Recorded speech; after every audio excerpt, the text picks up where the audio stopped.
우리 민족이 어떤 삶을 살아왔는지 알아야 할 것입니다.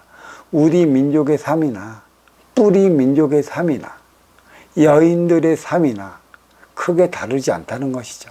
뿌리 민족은 운용의 주체 민족이요, 여인들은 운용의 주체라. 다시 해서 고조선 패망 이후에 이 땅은 8도로 나누어져 있었습니다. 그러니까 열국에서 사국에서 삼국을 통해 이국 시대에서 하나된 민족 국가 고려를 건국하기까지 1000년의 세월이 흘렀습니다. 왜 이러한 차원으로서 이 조그만 땅덩어리에 열국 시대부터 시작해야 했을까요? 천부경에서는 1에서 10의 차원까지 나눠주고 있습니다. 1에서 10의 차원까지 나누어준 것은 어떻게 해야 하나 되어 살아갈 수 있느냐, 어떤 방법으로 하나 되어 나갈 수 있느냐에 대한 문제를 풀어주기 위해 1에서 0의 차원까지 차원수를 논의를 한 것이고, 이 차원을 지금까지도 바르게 해석한 이들은 없습니다. 왜 그렇다면 우리 민족이 고조선 패망 이후에 열국 시대부터 살아가야 했던 것일까요? 열국은 8개의 국가가만 있다는 게 아닙니다. 그 이상의 국가가 있었다는 것이죠. 왜? 우리 민족은 뿌리 민족이고, 뿌리에는 그만한 우두머리들이 상주하며 살아가고 있었다가 몸통 대륙에서 쫓기고 들어왔고, 결국 고조선은 몸통에서 더 이상 쫓겨나지 않겠다는 결연한 의지로 세웠습니다. 그리고 건국 이념이 홍익인간 이념이죠.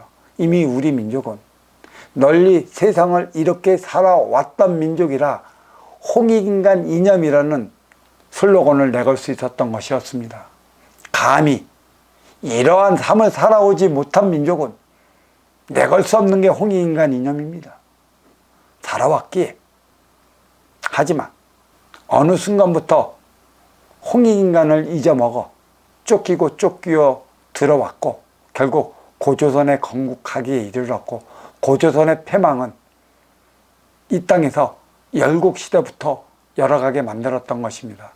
하나 되어 살아가는 근본의 질서를 찾기 위해 이 뿌리 민족이 자리하고 있었고, 오늘날까지 살아가고 있었으나, 열국에서 하나된 민족 국가 고려를 건국하기까지 1000년의 세월은 도로서 나아갈 길을 밝혔다면 덕으로 그 행위를 다 해야 했을 텐데, 도로서 나아갈 바를 밝히지 못하니 덕으로 그 행위를 못하여 결국 열국에서 하나된 민족 국가 고려를 건국하기까지 우리는 총칼을 앞세우며 몸통 국가의 힘을 빌려, 두둑 일본의 힘을 빌려 힘으로 하나 되어 왔습니다. 그 결과 고려를 건국했던 것이죠. 하나된 민족국가. 힘으로 하나 되어 왔는데, 외세의 힘을 빌려 하나 되어 왔는데, 도로서 나갈 바를 밝히고 어찌 덕으로 그 행위를 다할 수 있겠습니까? 잊어버렸다는 것이죠. 도와 덕으로 살아온 뿌리 민족이 도를 잃어버렸는데 어떻게 덕이 무엇인지 어찌 알겠습니까? 홍익인간이 무엇인지 어찌 알겠냐는 것이죠. 하나 되면 하나 되기 위한 에너지를 생성시키고, 하나 된 삶을 살아가기 위해 선순환 행위에 대한 근본을 찾아야 했었는데, 하나 된 민족 국가에 하나 되다 보니 당파 싸움에 여념이 없었습니다.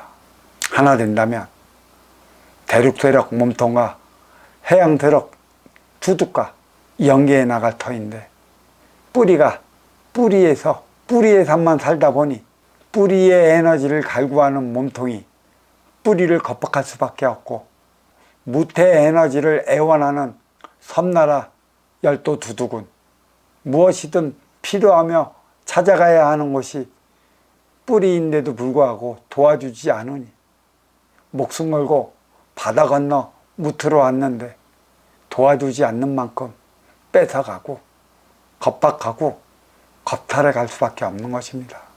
결국 우리는 하나된 민족국가 고려 불교 500년, 조선 유고 500년, 도합 1000년 동안 1000여 번의 외세의 침입을 당한 이유가 여기에 있지 다른 데 있지 않습니다. 왜 하나 되어 살아가면서 하나 되어 살아가는 대안을 만들어내지 못했을까요? 그 이유가 어디에 있느냐는 것이죠. 깊이 생각해 봅시다.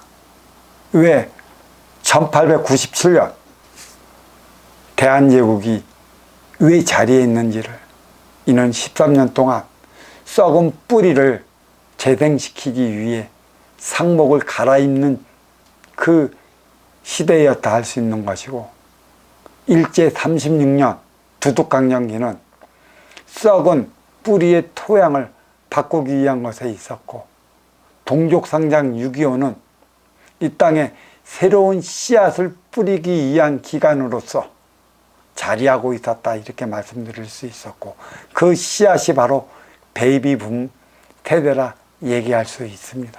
하나 되기 위해 살아온 1000년, 하나 되며 살아온 1000년, 하지만 하나 되어 살아온 1000년 동안에 우리는 하나 되어 살아가지 못한 결과가 일제강점기를 통한 동족상전 6.25였고, 다시 하나 되어 살아가기 위한 씨앗을 뿌린 게 베이비부머라.